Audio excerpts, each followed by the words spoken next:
Once upon a time, there were no numbers. Why were there no numbers? Because there was no language. Then someone invented language, but there were still no numbers. How many apples do you have? A bunch. Okay.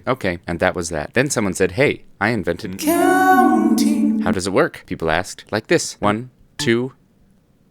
And they didn't know what came after 2. So they said, a bunch comes after 2. And everybody learned to count. 1, 2, many. Except the Piraha. They said, nope, I don't want to count. And they went to live in the Amazon and still don't have numbers today. People started getting better at counting because they learned the +1 rule. Just add 1. That's natural, they said. So these numbers got called the natural numbers. These numbers helped people learn how to farm. There was so much food. Then money showed up. Where did it come from? Nobody knows. Use me to buy and sell food and stuff. Okay, so people bought and sold stuff with money. They learned to add and subtract and invented negative numbers to represent when somebody owed too much money. Uh-oh, there's a problem. What's 1 minus 1? I know. Said Brahmagupta from India. It's 0. Wow, said the rest of the world, except the Greeks who were confused. How can nothing be something, they asked, but nobody cared. Everyone started getting really creative with numbers by multiplying and dividing. Pythagoras got really excited about numbers and fractions and made a secret society that worshipped numbers. And you played bad music, and you couldn't eat beans, but you couldn't tell anyone you were doing this. Fractions rule the universe, Pythagoras said, but there was a problem. They couldn't figure out the distance between two opposing corners of a square. How long is this? I can't figure it out. It must be the most sacred fraction of them all. One of Pythagoras' followers, Hippasus, started thinking about it logically. It can't be a fraction. Well, then what is it? Said Pythagoras. It's a new kind of number. A non-fraction number.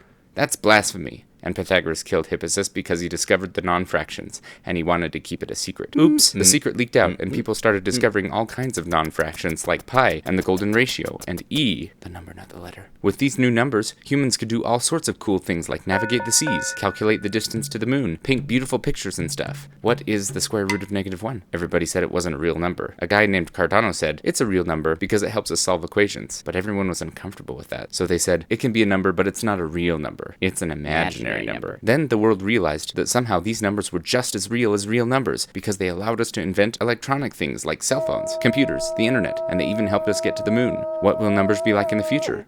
Knock knock, it's the future. What kind of numbers are there? 4-dimensional numbers, called quaternions. 8-dimensional numbers, called octonions. Other numbers called tessarines. Wonder what numbers will come up next.